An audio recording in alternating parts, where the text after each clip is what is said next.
when I was a kid, and sound like an old guy, and I am an old guy, we just played down the street and hung out with our friends. Yeah. That's been taken away from kids nowadays. And so when I looked at it, I said, you know what? The parks and recreations need help. The schools need help. So the service we're giving is kids are more in danger of diabetes and a lot of other health issues, not to mention the, social emotional side of things. So by stepping in, we have filled that void using John Wooden's philosophy, which I've transformed into my talk, teach, play method, to allow kids to learn in a positive environment. They still compete, don't get me wrong, but it's really recreational and instructional and foundational, so they learn. Yes, this is the Mark Haney Show, on a mission to ignite the entrepreneurial revolution right here in the hometown we love. And we do that by building the Backyard Advantage, which is becoming the most connected community in the world for local entrepreneurs. It's based on this culture of love, helping one another. And it begins with one entrepreneur at a time, one conversation at a time. And the conversation, it can begin with, what are you working on? How can I help? And that kind of conversation, it's a lot more productive than, let me just tell you about me and not listening. So today I'm going to do a little bit of listening. We're going to have some dialogue here with discussing one of my favorite subjects, youth development and youth sports and youth fitness. And so we'll have a nice conversation with the founder of National Academy of Athletics, Aaron Locks, and Marcus Tolibas. He's an area captain for this area. So I guess we'll start with you, Aaron, because you founded the company. I know Marcus from yoga. He put this together, but you are the entrepreneur. When you came in, you saw the entrepreneurs are the heroes of the American economy. We have Marxisms all over the place here. Tell me about you as an entrepreneur, maybe just a little background. Yeah. So, my mom's a pretty famous artist. My dad was a fairly famous holy man, and my dad left when I was 3, and my mom just said, gave me unconditional love to fail, succeed, figure life out on your own. A lot of love, and there were consequences when you didn't do things right. But basically, it was like, it's your journey. And again, growing up in the 60s, that's what we did. Yeah. And so I realized early on that I was not meant to work for people. So I was blessed. I worked for John Wooden, the most famous basketball coach in the world from UCLA back in the day, and then the Lakers and the Warriors. And 1989, I said, I can't do this, because they were not giving kids the opportunities that I got, which was amazing coaches to help bring life skills, learn success, failure, and all of that. And so I walked away in 91. I started my first company, University of Sports, had it for 20 years, had an exit, an ugly exit, but an exit in 2011, started the National Academy of Athletics in 2012. And here we are. And the focus is really about just doing everything I can to give kids the experience that I got when I was a kid, and what makes it work. That's what, walking your halls is amazing, because that's where Marcus comes in, and connecting with people like that are like-minded to give kids better lives through participation team sports. So Marcus, welcome. You and I know each other a little bit from yoga, and namaste to that. Namaste. Now you're a fitness guy. You're obviously in shape. And are you part of leading an effort here? Because you guys are more than just Sacramento. Is that right? Yeah. Thanks, Mark. And thanks for having us. For me, fitness has always been part of my world.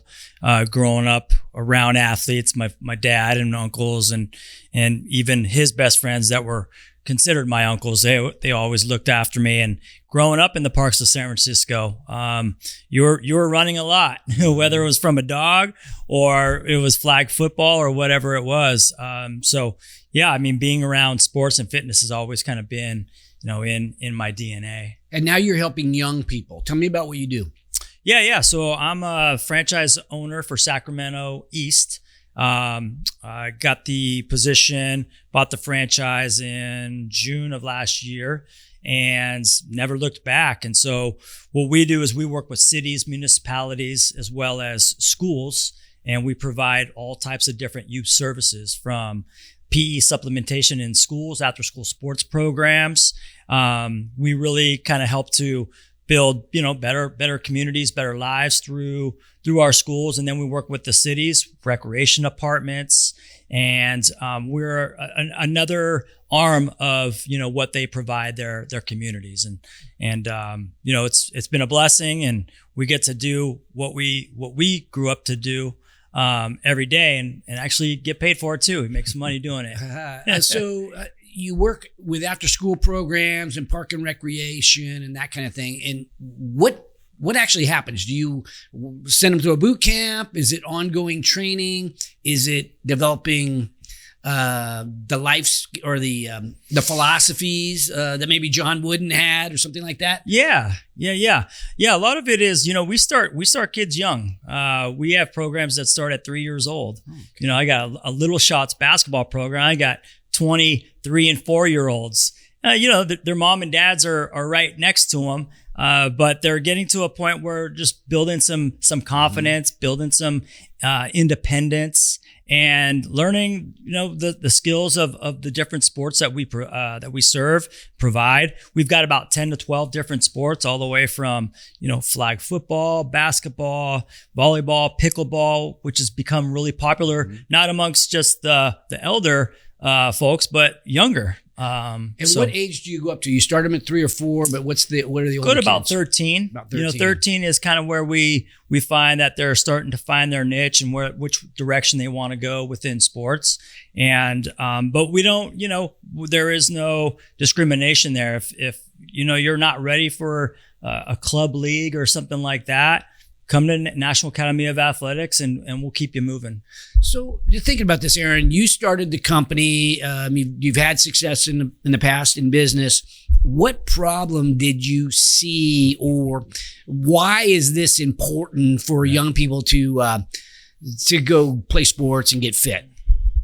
When I was a kid, and I sound like an old guy, and I am an old guy, we just played down the street and hung out with our friends. Yeah. And we started a game by Rochambeau. Mm-hmm. And when something went sideways, we figured it out ourselves, and we got to play everything from football to basketball to soccer to anything. We just played, and we learned how to do that. That's been taken away from kids nowadays. And so when I looked at it, I said, you know what? The parks and recreations need help. The schools need help. So the service we're giving is kids are more in danger of diabetes and a lot of other health issues, not to mention the, social emotional side of things. So by stepping in, we have filled that void using John Wooden's philosophy, which I've transformed into my talk, teach, play method, to allow kids to learn in a positive environment. They still compete, don't get me wrong, but it's really recreational and instructional and foundational. So they learn, like I just gave a talk down in Santa Clara to a bunch of parents. And I said, how many of you, 1,200 parents are there, how many of you are ready for your kids to fail this season? And they look at me, the guy was nuts. And I go, embrace the suck, baby, because your kids are just starting out. They're going to suck. And if they can all learn that failure is part of the journey, that's when they learn resiliency and to thrive. So that's really what it all founded on. All right. Well, let's share some more philosophies, if you will, because we all, I guess, have our opinion on what the right things to do to raise our kids are. You brought up the word confidence, right? We know that's an important attribute for success in any part of our life. And it's so fragile. Confidence can be so fragile. What kinds of things are happening within your program to build confidence? We have a curriculum that's designed that's based on effort rather than results.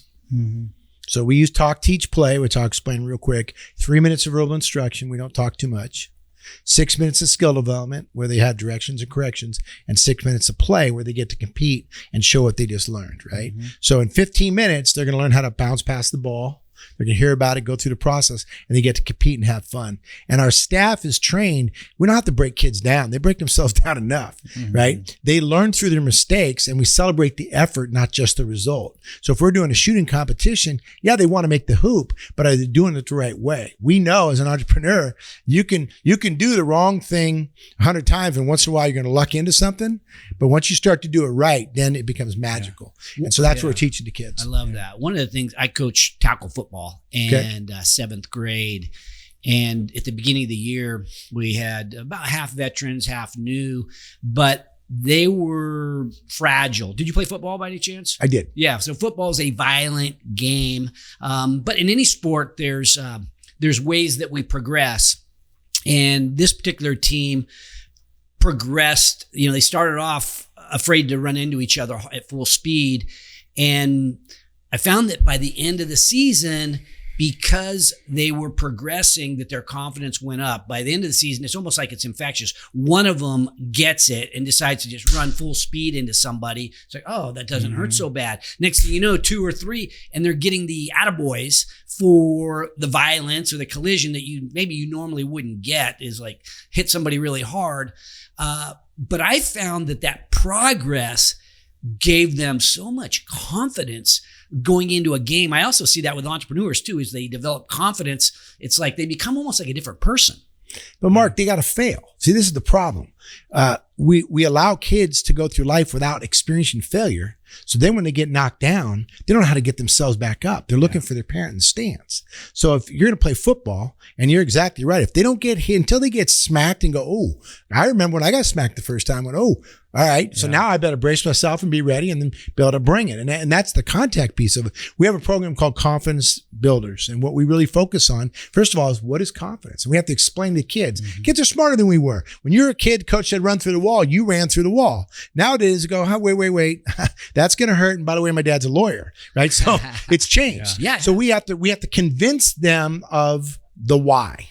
What's in it for them and their why. Once we find that, Marcus is amazing. You watch this guy on the basketball court and taking these kids, and these kids, they're not even sure. Should they shoot? Should they not? And his team, the way they do it, and granted, using our system, but the experience he's got in helping these kids feel not judged, but encouraged. And that's the place. That's the safe space to fall down. And they don't run over and get them up. Okay, help yourself up. And they learn to do that. And that's what it is, whether it's lifting weights, whatever. You got to fail to succeed. Yeah. Some bosses, some coaches, some people have a hard time catching people doing something right. And so it's easy to be critical of any of us, but certainly somebody who's learned how to play a sport, it's easy to like pick them apart. Yeah. And how do you tweak that or balance that correctiveness with also the attaboys and the confidence build? Yeah. One of the things that I always incorporate in our teaching of our coaches and our staff is simple things of, like, for example, an affirmation sandwich. An affirmation sandwich. Well, it's an affirmation on the front. So, for example, if we're teaching how to shoot free throws, and hey, that was a great shot, but what I would do is use your hips and use your feet a little bit more. But that was a great shot.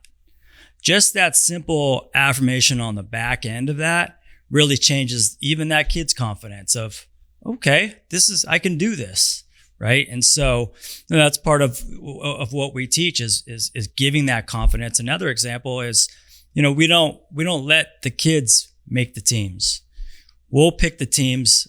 Our coaches will pick the teams. So that way, that one kid that's always picked last isn't getting picked last anymore, and just because of that, his confidence has risen. And his parents come to us and go, hey, when's your next camp? Because my kid used to always get picked last. Yeah. And now he's not getting picked last anymore, and he's building confidence. That kid ends up being the one that you got to watch because he hits that growth spurt, and all of a sudden you're like, whoa, where'd he come from?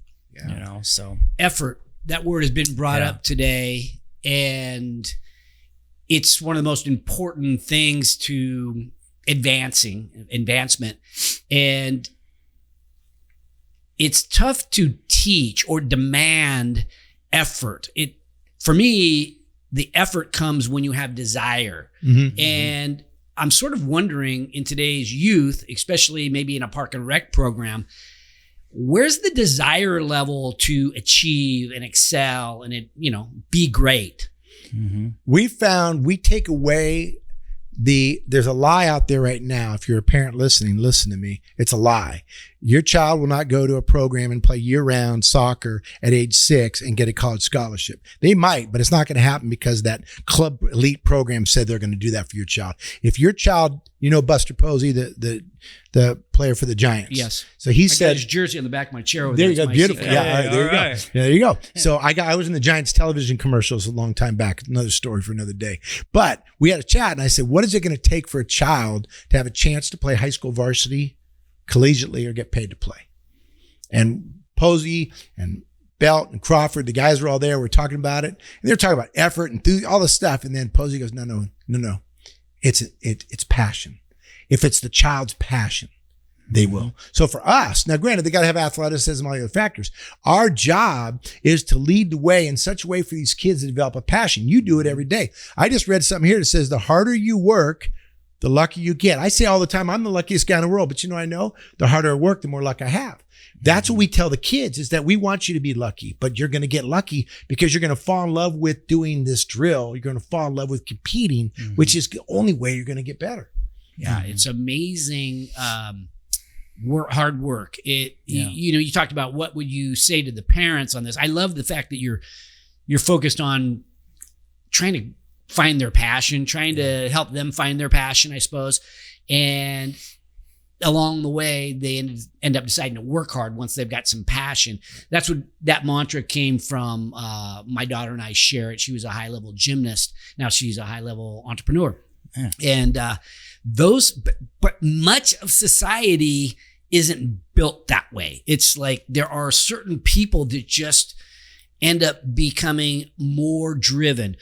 You had some advice to the parents earlier. What advice would you give to parents around helping them find that passion so they develop work ethic, or maybe any way that they would develop that work ethic? Two things that I do. I do a lot of parent orientations and seminars. And I think as a parent, and by the way, I've got 2 adult children and now I'm grandpa. So I can tell you that, and they all played multiple sports. Number one is that unconditional love, knowing that you fail or succeed, I'm still going to love you. Yeah. And I'm going to celebrate when they're there and they show up. I'm celebrating that. I'm celebrating, like he said, the effort, not just the result. Number one.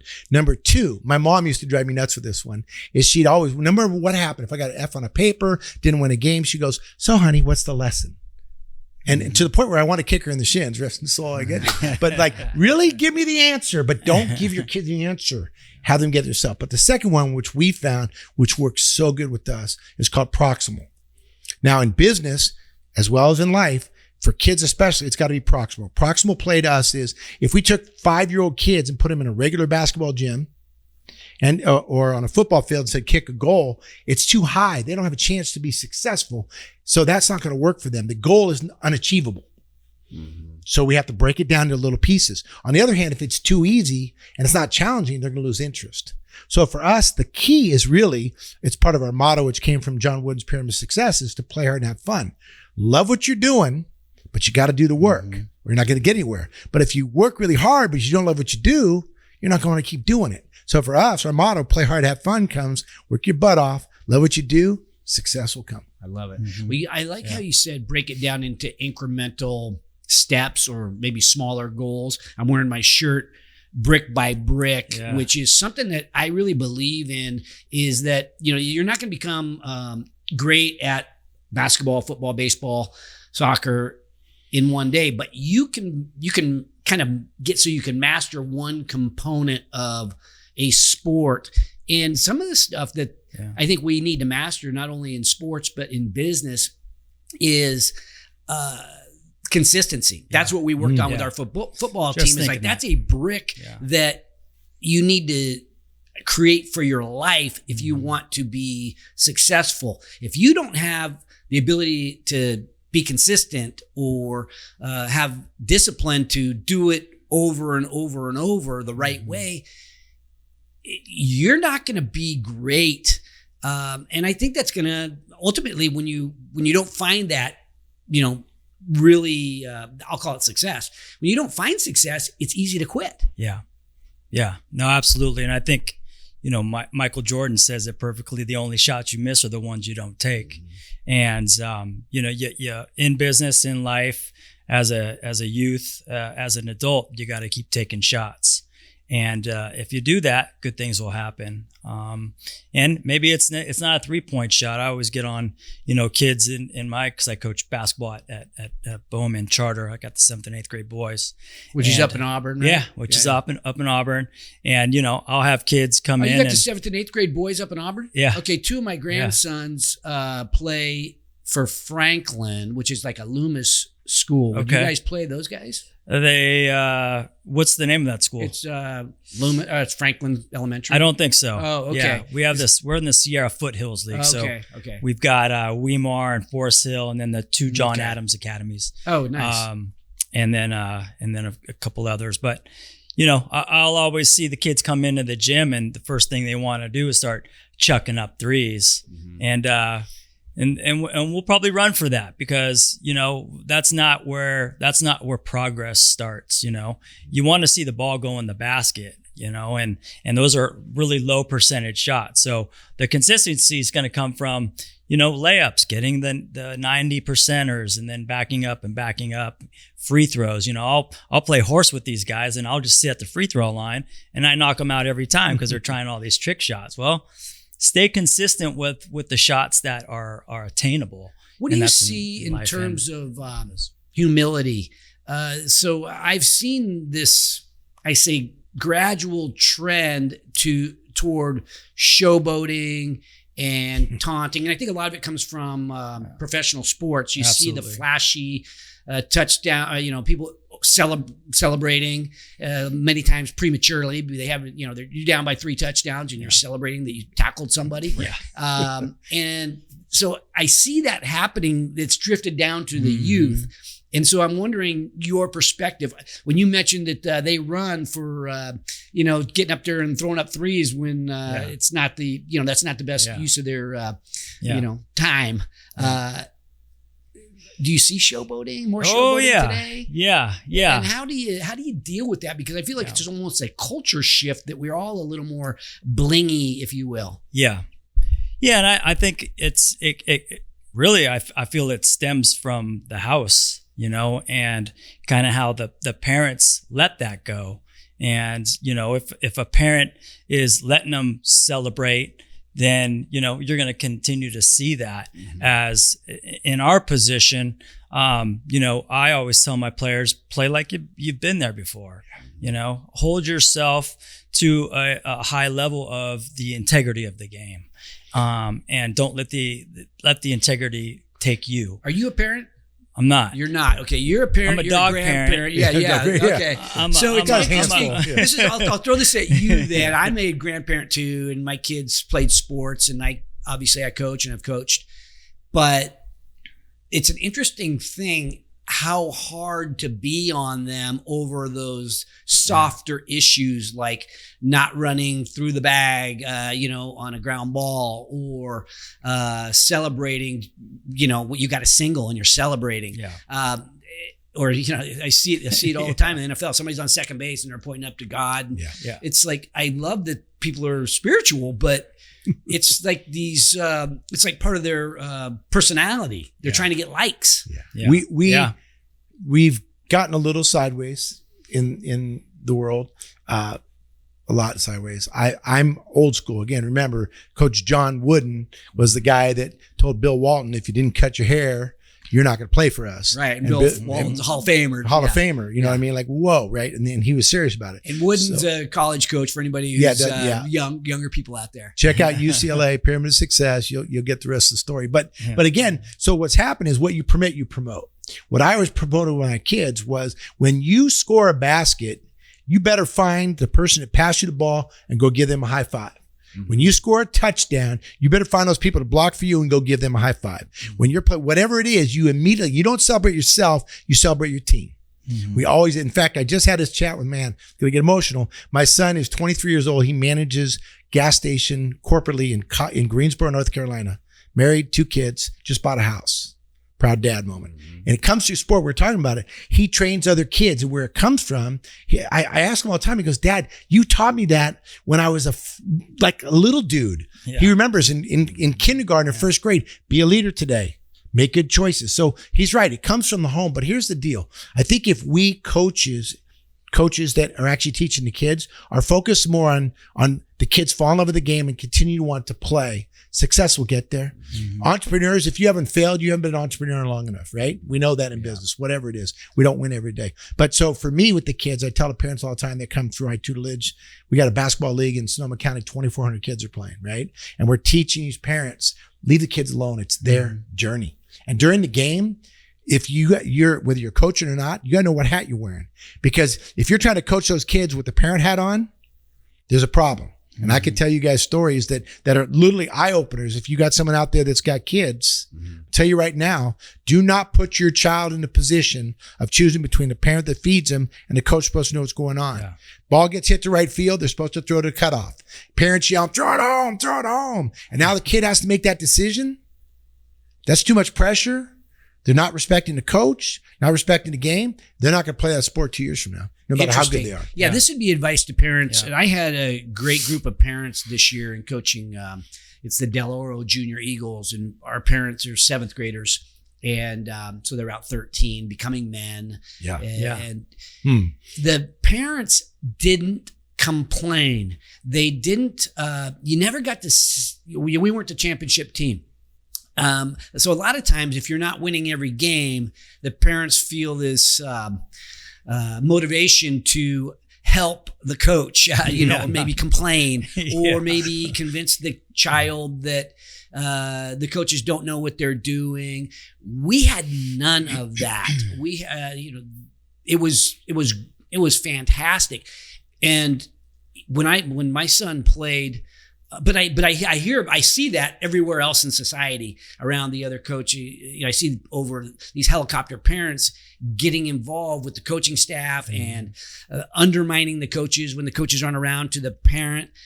And it's so self-destructive or so destructive for the child if you're getting them to have to guess who they're supposed to be respecting. You need to respect both, but when you're on the field, you respect the coach. Right. Yeah. But you set an environment of that. I can tell right now, without even watching you coach a minute, he's one of us. He's an NAVA kind of guy because you set the environment, right? Yeah. And we actually focus on reinforcing the effort rather than the result, but we don't penalize for not being successful. See, because winning is the best deodorant. You can luck into success short term, but sustainable comes from learning to fall in love with the work and enjoying the journey. So what you're talking about with these parents, it's so vital. We call it being like-minded. If Marcus is coaching my son and Marcus says to do it this way, the only thing I can do is say, do it this way. If I say anything different, I'm undermining. Do you remember when we were kids and you used to have respect for police, fire, military, Mr. Johnson down the street, coach, whatever? That's gone. Now, somehow, us parents have trained our kids. You know what we need to do? You need to have the adult earn their respect. And I think it's a big mistake. I think we got to go back to giving everybody respect. Respect your elders. Respect everybody. Respect everybody until they prove they don't deserve it. And if we get back to that, then you know what? If the coach isn't the best coach, whatever, you know what? They're volunteering their time for your child, for God's sake, to give your child a positive experience. You know what? Celebrate it. And the best way to show respect, it's like what I was saying at the beginning of the school. What are you working on? How can I help? Then listen. And I think that listening that's a show of respect. So if we can teach our children to pay attention and listen and absorb, they're going to develop respect. If you're not listening, if all you're doing is jibber jabbering and playing grab ass, of course you're not showing respect to the coach and you're not learning anything. So we don't know whether the coach is doing his job or not, if or telling you how to do it correctly. Yeah. If you're not even paying attention. Yeah. Have you heard of a third party compliment? I've heard that before. The term. Okay. Yeah. So neuroscientially, again, I study this stuff way too much, but what happens is if I tell Mark what a great job Marcus is doing, it's 600 times more powerful to Marcus than if I said, good job, Marcus. Yeah. Mm-hmm. So as a parent, we do it with my grandkids with their stuffed animals. Their stuffed animal is Teddy. Hey, Teddy, did you see what Genevieve did? How great she's doing? And amazingly, neuroscience, it increases. If your football player does something good and you give him a compliment, nice job, good attaboy, it's good. But you tell the teammate, you see what he did? That's what I'm talking about. 600 times more powerful to that child. I love that. One of the things we did after practice, all of my coaching is recognize individual achievement, as you're talking about. And I think there's a part of society that may be thinking that, no, everybody should be treated equally, and maybe not recognize the people that are putting in more effort or having more success. But if we look for those unique moments that can be reinforced in a group setting, it's so valuable, especially for the players that are fragile at that moment, right? They're developing their confidence and so on.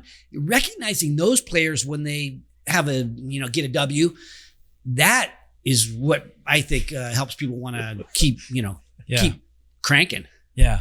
Listening to that too, we at Bowman have a mentorship program. So we let, the sixth graders, we only have a 7th and 8th grade team. As a 6th grader, you can't play on the 7th grade team unless we didn't have enough 7th graders. But fortunately for us, we never have that problem. We have enough kids. But we have a mentorship program in place for the 6th graders.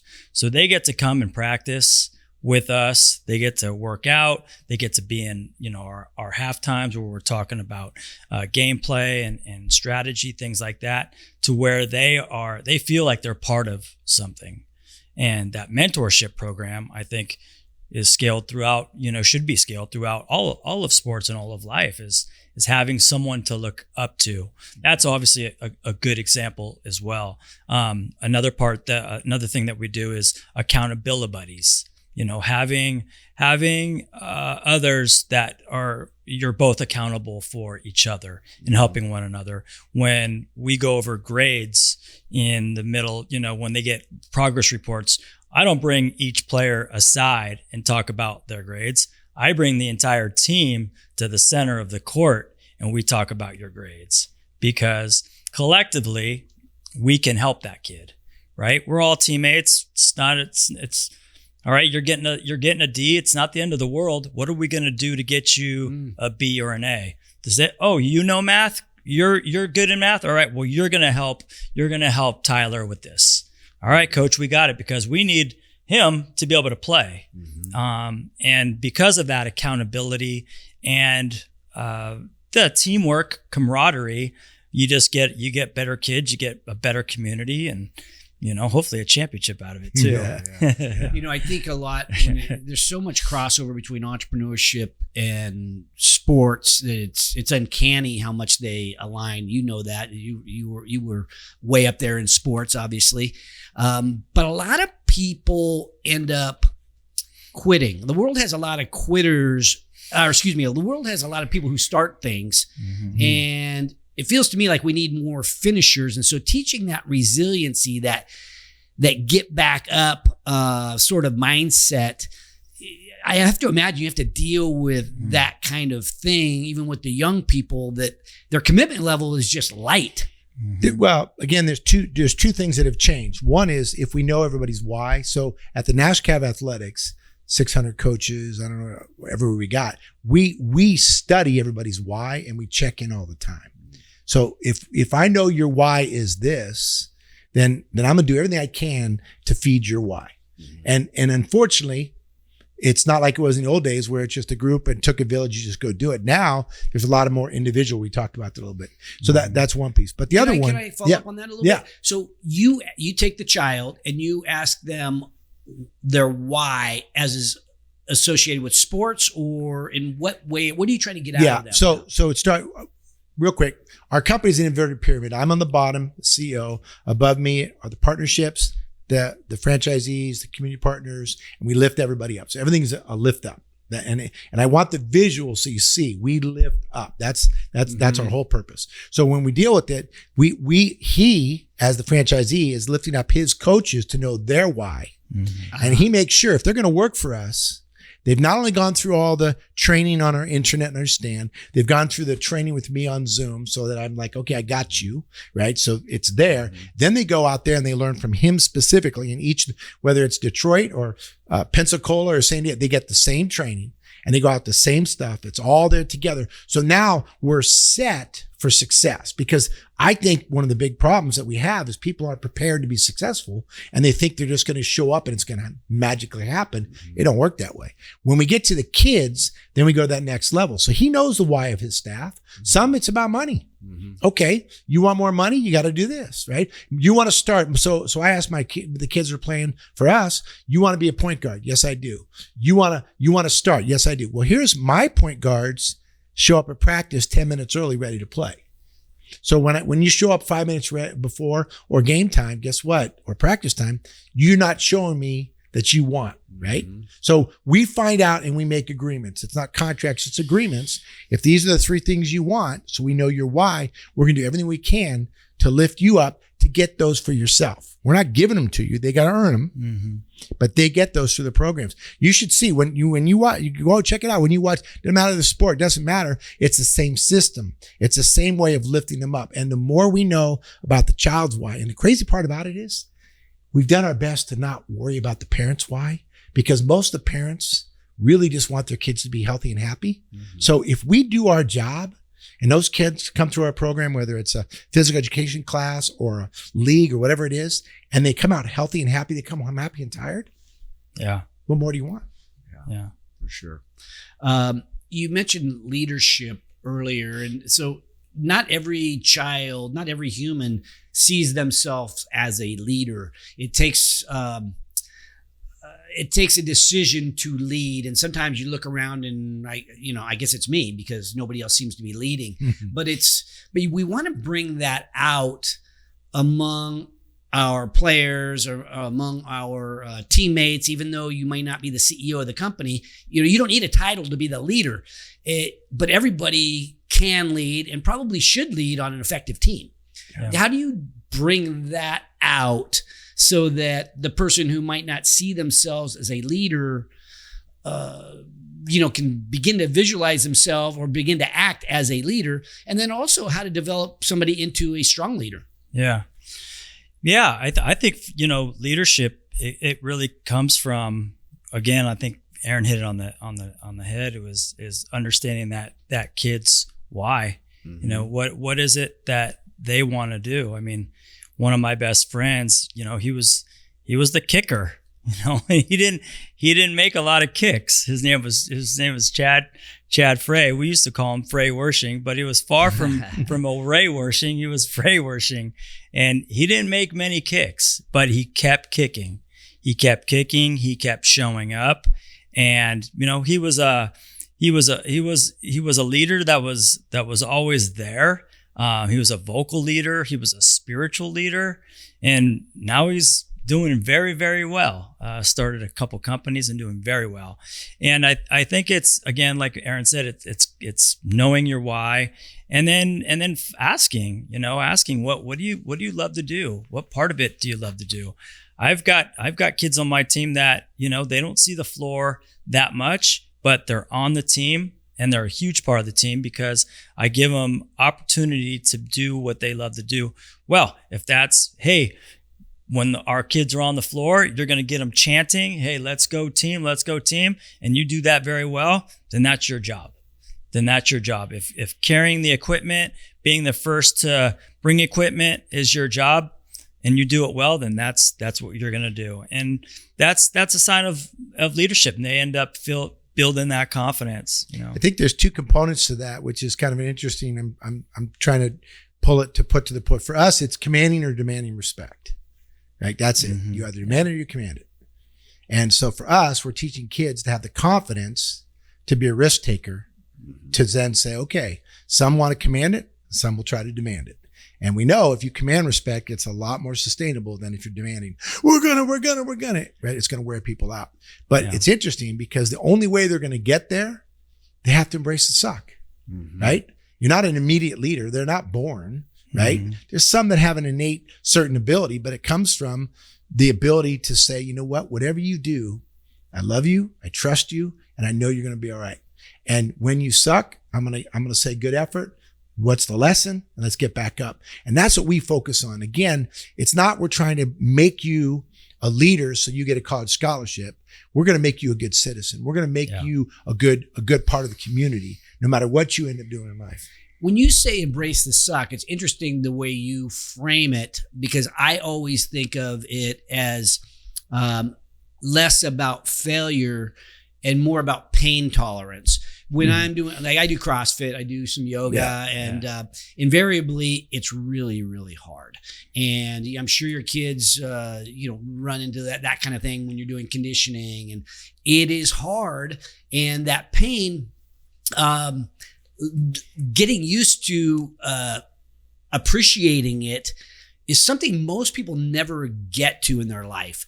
But the ones that do can end up working through pain, even if it's the pain of my muscles are tired. I've done 200 push-ups or whatever. It's like you getting yourself into a mindset where you sort of like that.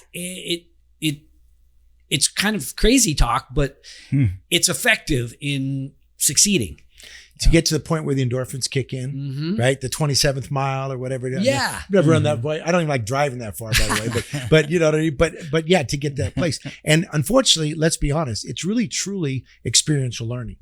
I believe kids innately would fly if we didn't tell them they can't, because your son, your daughter, when she wanted to walk, she got up and fell down and got up. You didn't have to go, okay, it's training day, we're going to walk today. She just wanted to walk, so she did it. It was her passion. It was her desire. And all you had to do is get the coffee table out of the way and let her walk. And she fell down, right? And so I feel like we as parents owe it to our kids, or as leaders to the people we lead. I got a text today, which was good for my heart, a gal that just started working for us. And she said she worked for a lot of different people. And she goes, you know what? I've never had a boss be more appreciative than you. Thank you. Wow. Pretty powerful. And he'll get the same thing. When I send an email, everybody in the universe gets email. The first thing is, hope life is treating you kindly. I appreciate you. I appreciate whatever it is. And then when something goes about, if we can just show a little more appreciation, you want to talk about leadership, right? And again, part of that indirectly is that third party. And I love doing that. When we get in our meetings and I talk about so-and-so from so-and-so, it just lifts them up. Yeah. So I know I'm all over the map, but I'm telling you, man, I've got chills thinking about that. That was a hell of a text. I mean, literally, I just got that from Leanne. Thank you very much, by the way. Yeah. Little shout out. Like, wow. That's cool. Yeah. Okay, let's talk a little bit about fitness. You touched on it at the beginning that, and we all know it. We're less healthy than we were, because our kids aren't going outside and playing till the lights, street lights come on and stuff anymore as much. We have a tendency to be more sedentary and playing video games, and we all know that. That's got a huge societal impact in terms of how long we live, and really just how happy we are. When I'm feeling fit, I'm happier. Yeah. And so I have to imagine these kids that any age where you find yourself way out of shape, not fit, you just don't feel as good. You don't feel as happy. Yeah. You must see self-esteem rise as people get into shape, and you must see a level of happiness happen when people are no longer winded after they've been playing 2 minutes of basketball.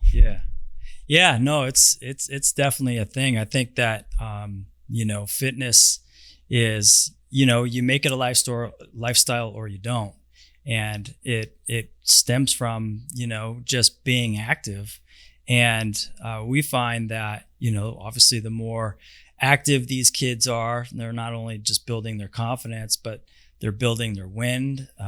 They're feeling it in their bodies, the way that they run. We even do, one of ours is an RSVP club, which is run, speed, vertical, and power. And we're starting that at a young age, not even 12, 13, but 8 and 9, and learning how to use your speed and your vertical and your power, and how to push off and do those things. So maybe it's not football in their genes, but maybe it's cross country. Well, hey, you're going to be in shape as a cross country runner, and that's cool with us.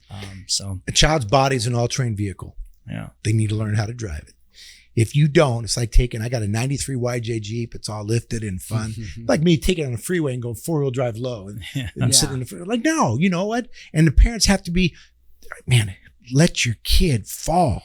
Healthy risk. We climbed trees, for God's sake. Remember, right? Drank out of the firehouse as a 10-year-old. Yeah. That's what we With did. scrap lumber. Yeah. There you go. Right. Yeah. And I did walk uphill both directions in the snow. And, You too? I thought I saw you. But Barefooted, though. the thing is, if they learn to use their body, that's why for me, okay, got to get the fundamentals like he's talking about. But here's the deal.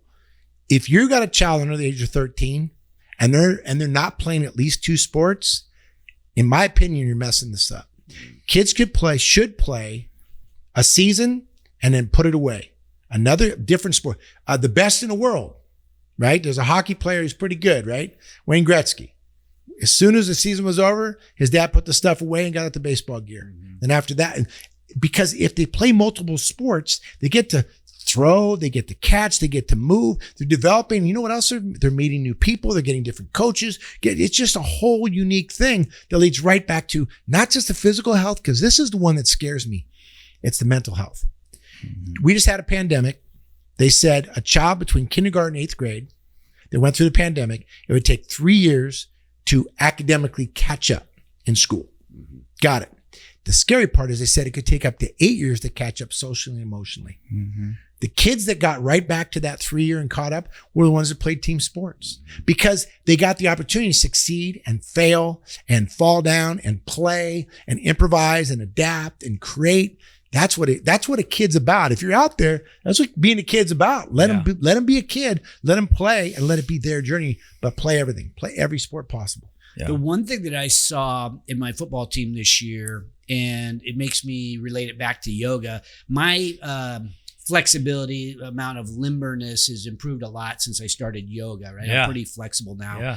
For a 62-year-old man, I'm really flexible, I guess. Yeah. I was like, who's this guy in the corner, man? This guy's amazing. But I noticed, and my kids were flexible. So Yeah. I was flexible kind of as a kid, not wildly flexible, but like, you know, when you do CrossFit, you play sports, you're limber, or you should be limber. You do a certain amount of stretching. Yeah. My kids couldn't bend down and touch their toes. I don't think I had one kid on the team, and we did that every day. And obviously, there was incremental improvement, but I think kids sit around so much these days, they have no flexibility, and it's amazing. If you're a parent out there and you want your kid to be a good athlete, please have them work on mobility. It helps with weightlifting. It helps with turning a double play. It helps with, a layup. It's amazing. And your vertical leap goes up if you have, mobility. Yeah. It's amazing how people just don't take the time. Instead of sitting around playing video games in a chair, do it on a yoga ball or something. Yeah. No, I just had a conversation with one of my coaches who's he's a junior college basketball player, and he's got a lot of talent. And he just told me today, Coach, I pulled my hamstring. I go, how'd you do that? Were you in a game? No, I was actually just doing some plyometric stuff, and it's so important. I think the preparation, right, really is the big piece of really separating yourselves from potentially other players that are going for that same position. I mean, even look at, 49ers right now in some of these teams. I mean, they're always, and you think that they have, they have the best of the best when it comes to, therapists and strengthening coaches.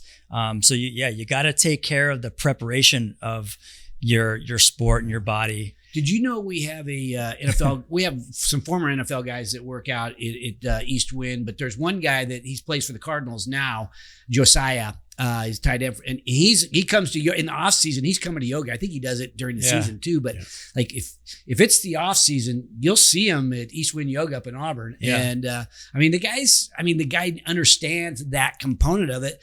It's going to make him a better NFL athlete to be doing that. It's good for the mind as well, but it's essential for being strong in athletics. Just think of a rubber band that you leave in your drawer, and then you want to use it, and you pull it out, and it snaps and it fragments. Yeah. But if you take that rubber band out and you just stretch it like this, even once a week, it's going to last 10 years. Yeah. It's just, it's so simple. Now, obviously we could talk about nutrition, all the other factors. By the way, more water for kids. I don't care who you are. Yes. More water. Get a hose in the front of the yard and let them drink out of that. They'll have fun And with coaches, let them have some water breaks, during the practice. Work them as hard as you want, but give them some water. Our training, RSPQ warm up, 366, talk, teach, play, 15 minutes, water break.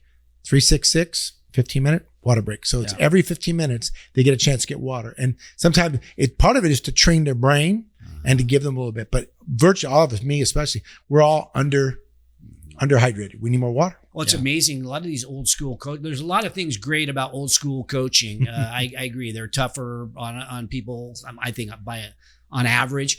But I remember playing football as a kid, and you didn't get water breaks. And if you did, the coach would actually hold the water fountain and he'd give you like 3 seconds to get as much as you can in. Yeah. And like, I remember those. I don't know what happened. And I feel like we're way more aware of how important water is today, but it's got to become a routine. You know, it's an interesting one too. I've noticed about high school particularly. There's been such a shift to off-campus coaches and club, et cetera. Man, every coach I had all the way through high school was a teacher. Mm-hmm. Like if I messed up, we're talking about accountability. I messed up in class or something going on. I was paying the price out on the football field or basketball or baseball. I was paying the price. I heard Mr. Chavez said you did. Oh man. You know what I mean? I think, I hate to say it, but I think we need that village mentality back with these kids. So they know there's accountability because it's so important, but they also lifted you up because they were the first one to lift you up and celebrate through the journey with you. You know, we need more of that. Well, first thing we ask everybody when you're a coach, how many teachers do we have? Coaches, how many teachers? It takes like a minute. Finally, they go, oh, we're all teachers. You got to teach, right? And part of it is teach the health side, the flexibility side, the fundamental side, the mental side. It's a whole different game. The National Academy of Athletics, we really focus on the whole child, on building healthy bodies and happy hearts. That's our focus. All right, let you guys have the last word here. Maybe Marcus, just share with some closing thoughts, and then we'll have you, Aaron, do the mic drop moment. Yeah, I think we're at a time in society and in the world that we've got to keep youth enjoying sports, really making sure that they're having fun, and give them a safe place to fail, and like we had mentioned before, it's we don't lose in life really. We just learn. And we've got to, hold each other accountable, teach our young youth to be accountable in the things, and there's going to be consequences for things, and to enjoy sports. And that's really what our value is at National Academy of Athletics, is letting kids come to enjoy sports and be part of, camaraderie and team and spirit and all those great things. I mean, I have a coach that is coaching for us now, who he went through our program, and now he's a coach for us. And he was that's cool. His parents paid for him to come to National Academy of Athletics, and now he's wearing our shirt as a coach today. And so for that, I mean, he loves coming. We've got staff that I tell them, if you think that this is a job, then this is the wrong thing for you. Yeah. Because what you do, you're giving back, and you're building better community, and you're just going to feel good at the end of the day. And so is that kid, that one. Oh, it only takes one. You teach one, reach one, teach one. And we get to do that every day at National Academy of Athletics. Pretty cool. Yeah. The blessings and blessings, man. I like I tell everybody, I don't work for a living. I feel like I work harder than many, but like you say, the thing is that youth sports, there's no better life skill teaching tool than youth sports. Parents, you can't make youth sports amazing for your kids. You can ruin it for them. My suggestion is, if you're out there, and you want your child to have a positive experience and want them to learn, to love, to move their body, play, be healthy, get them involved in recreational sports, start them out with camps and clinics and programs, and have a lot of fun. If you want to be an entrepreneur and you're looking to give back and find something, we're finding a lot of people that are in the range between 30 and 50 that are now franchising with us because they're like, you know what, I've done this, but now I want to give back. Now I want to have a mission and make money. But I want to be bigger than myself. So for me, I was just thinking about Kennedy when we were talking about this, and it comes to ask not what your community can do for you, but what you can do for your community. And I feel like we're building, man. And I'm so blessed that we got so many amazing people. Thanks for the opportunity to be here today and share, but it's all about community, man. Well, I appreciate you guys. I mean, I'm grateful for great coaches. You're doing so much for the good of our communities. And I think great coaches, just like you said, Marcus, they breed great coaches. I think great entrepreneurs breed future entrepreneurs as well. It's like if you have a calling to be somebody that helps people develop in their life, seize that opportunity. We have that at East Wind Yoga. Great trainers and coaches. It's like, man, it's infectious. It makes other people want to give back in that same way. And it's super rewarding when you see the progress of somebody that you've been working with. So thank you guys for what you do. It's really important for our society. So thank you. Yeah, you got it. Real quick, one more thing. Right now, the NASCAV Athletics is giving away 3 free franchises. We've decided it's a community hero giveaway. And so if you're a Parks and Rec professional that's ready for the next adventure, if you're a U.S. veteran, thank you for your service. We're giving a franchise away, and or a educator, administrator in schools that's like ready for your next adventure. They can go to our website and enter to win. In January, we're going to award 3 franchises somewhere throughout the nation to people for giving back. Interesting. You may not know this about me, either one of you, but I have my son runs our charitable organization. It's called Allegiant Vets. So when you mention veterans, my son was shot in Afghanistan, and we started this organization to help vets. We're now the largest in the country with thousands and thousands of vets that go through tens of thousands go through our program, I think, every year. Right now, there's like 2,000 in our 1,500, 2,000 in our program. So we have a huge veteran community at our disposal. So I will mention that to my son so that now they just go in and they enter a drawing or something. It's not even a drawing. Basically, real quick, they just go into the website, naofafranchise.com. There's an enter to win. They put their information in. It goes in. We have a panel, and they basically go through a process. And we're looking for somebody that is given back, that has put it out there, that has a love for kids, a love for sport, an opportunity to have this, and then we're going to give it to Interesting. Them. You might be interested in speaking to when we do a Zoom call, there's people all over the world. There's like, let's say 600 or 700 people on the Zoom call. And I get in and talk about winning and entrepreneurship and some of my thoughts, but that might be an interesting conversation for you to have with, these are people that are in the military today, and they're about to get out. It's called Skill Bridge. And they're trying to decide, what am I going to do? And some of these guys have the money to buy a franchise, I'm sure. Yeah. If you don't mind, what does a franchise typically cost? About $35K. $35K one-time cost? Yeah. Yeah. Okay. Wow. Then you've got a really rewarding career too. Yeah. Well, that's Marcus. Yeah. That's what we're doing. Yeah. Hey, count me in. In front of Marcus, I'm in. All right. Well, thank you guys for coming on the show. Thank you for what you do. Appreciate it. Thank you. Thanks for watching today's show. My goal for every episode is that you find a takeaway, something tangible you can use in your business today. And if you have a comment about a favorite takeaway, feel free to put it in the box below. And if you have a topic that you'd like me to bring up on the show, don't forget to let me know. And also, don't forget to subscribe to our YouTube channel if you want to learn more about entrepreneurship. Because at Haney Biz, we are always by your side.